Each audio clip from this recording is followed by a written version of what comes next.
সবাইকে নতুন ভিডিওতে স্বাগতম। আরেকটি ছোট্ট ভিডিও নিয়ে চলে আসলাম আপনাদের মাঝে। আশা করছি সবার ভালো লাগবে। আজকে সকাল থেকে ব্লগটা শুরু করেছি। সকালে আজকে বিভিন্ন ধরনের ভাজা ভুজি তারপর ভর্তা দিয়ে নাস্তা করব। এখানে পটল ভাজি করেছি, বেগুন ভাজি করেছি, আলু সিদ্ধ করেছি, পেঁপে সিদ্ধ করেছি। আলু আর পেঁপে ভর্তা করব, আর বেগুন আর পটল ভাজাই থাকবে। কালকে শুটকি তরকারিও ছিল। আর এখানে ভর্তা তৈরি করার জন্য পেঁয়াজ ভেজে নিয়েছি, শুকনো মরিচও ভেজে নিয়েছি। সব কিছু এখন রেডি, শুধু ভর্তাটা তৈরি করে নিলেই আমার একেবারে রান্না শেষ হয়ে যাবে সকালের। প্রায় প্রতিদিনই রুটি নাস্তা করা হয়, মাঝে মধ্যে কিন্তু সবারই এমন ভর্তা ভাত খেতে অনেক বেশি ভালো লাগে। তাই আমরাও মাঝে মধ্যে এমন গরম গরম ভাত আর দুই এক ধরনের ভর্তা তৈরি করে থাকি, সাথে কিছু ভাজা পুরিও তৈরি করি। আবার অনেক সময় যদি ভর্তা তৈরি করি 7-8 পতো হয়ে যায়, সেগুলোও কিন্তু আপনাদের সাথে আমি আগে শেয়ার করেছি। বর্তমানে ভর্তাটা একটু কমই বানানো হয়, কারণ আমাদের পাটা পোতাটা পুরান বাড়িতেই রয়ে গিয়েছে, নতুন বাড়িতে এখন আনা হয়নি। সেজন্য পাটায় পেশানো ভর্তাটা খুব কম তৈরি করা হয়। মাঝে মধ্যে পুরান বাড়িতে যে আমরা ভর্তাগুলো তৈরি করে আনি, আর একটু ঝামেলা মনে হয় দেখে এখন বাড়িতে তেমন একটা ভর্তাও তৈরি করা হয় না।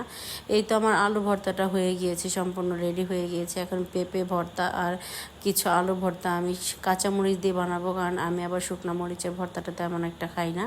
এই তো ভর্তা রেডি হয়ে গিয়েছে। এখানে আলু ভর্তা, বেগুন ভাজা, পটল ভাজা এগুলো দিয়ে এখন সবাই নাস্তা করবে। আর আমার জন্য আমি কাঁচামরিচ দিয়ে ভর্তা তৈরি করেছি, সেগুলো আপনাদের সাথে তেমন একটা শেয়ার করলাম না।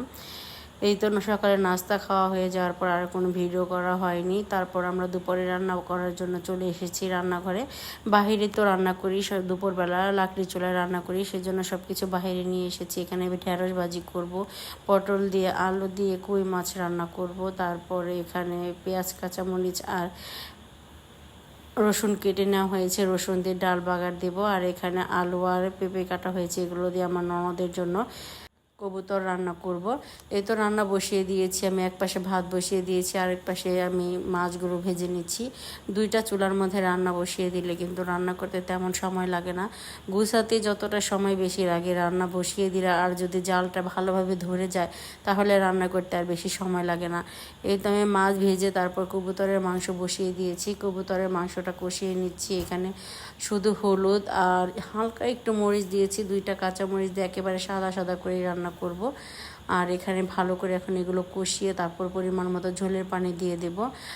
কবুতরের মাংস ঝোল দিয়ে তারপর বলক তুলে আমি গ্যাসের চুলায় ডিপ করে বসিয়ে দিয়ে এসেছি। আর এখানে আমি পটলের তরকারিটা রান্না করে নিচ্ছি। পটল আর আলুগুলো আমি আগেই সুন্দর করে ভেজে নিয়েছিলাম, তারপর এখন কষিয়ে নিচ্ছি। কষিয়ে তারপর এখানে পরিমাণ মতো ঝোলের পানি দিয়ে দেব। পটল, চাল কুমড়া, তারপরে কচুরমুখী এগুলো আমি সবসময় আগে হলুদ আর লবণ দিয়ে সুন্দর করে ভেজে তারপর রান্না করে থাকি। আমাদের বাড়িতে না ভেজে এই সবজিগুলো রান্না করলে কেউ পছন্দ করে। এই তো একটা ঢাকনা দিয়ে এখন ঢেকে রাখছি। আর পাশের চুলায় ভাত বসিয়ে দিয়েছিলাম, ভাত হয়ে গিয়েছে। ভাত মার গেলে নিয়ে আমি পাশের চুলা মাছের তরকারির ঝোলটা বসিয়ে দিয়েছি। আর এই পাশে আমি ঢেঁড়স ভাজি করে নিচ্ছি। ঢেঁড়সের মধ্যে কিছু আমি পরিমাণ মতো পেঁয়াজও দিয়ে দিয়েছি। এখন পরিমাণ মতো হলুদ দিয়ে সুন্দর করে ভাজিটা করে নেব। আমরা আবার ভাজিতে হলুদ ব্যবহার করি না, শুধু লবণ দিয়ে থাকি। অনেকেই ভাজিতে হলুদ দিয়ে থাকে, তারপরে কাঁচামরিচ ফেরে তারপরে দিয়ে থাকে, আমরা কোনো সময় দিই না। যদিও কাঁচামরিচ দিই, আস্তে আস্তে করে দিয়ে এখন সুন্দর করে ঢেঁড়স ভাজিটা করে নেব। আমার এই ছোটো ছোটো ভিডিওগুলো যদি আপনাদের কাছে ভালো লাগে অবশ্যই আমার পাশে থাকবেন, আমার ইউটিউব চ্যানেলটা সাবস্ক্রাইব করে দিবেন। আর সাবস্ক্রাইব করা হলে পাশে থাকা ছোট্ট বেল আইকনটি প্রেস করে দেবেন, তাহলে আমি নতুন নতুন ভিডিও ছাড়ার সাথে সাথে আপনাদের কাছে নোটিফিকেশন চলে যাবে, আপনারা আমার ভিডিওটি দেখে নিতে পারবেন। এই তো দুপুরে রান্নাবান্না সব রেডি হয়ে গিয়েছে, একেবারে টেবিলে খাবারটা বেরিয়ে নিয়েছি। সবাই এখন খাবার খেয়ে নেবে। আমি একেবারে নিচে থেকে এখন সবসময় উপরেই নিয়ে আসি। আর আগে সকালের কিছু ভর্তা তরকারি এগুলো রয়ে গিয়েছিল, সেগুলো টেবিলে রেখেছি, কেউ খেলে খেয়ে নেবে। এরপর রাতের বেলা আবার চলে এসেছি আপনাদের সাথে একটা প্রোডাক্ট নিয়ে। এই তেলটা আমি অনলাইন থেকে অর্ডার করে নিয়েছি, আমার অনেক বেশি চুল পড়ছে, দেখি কেমন হয় ব্যবহার করে।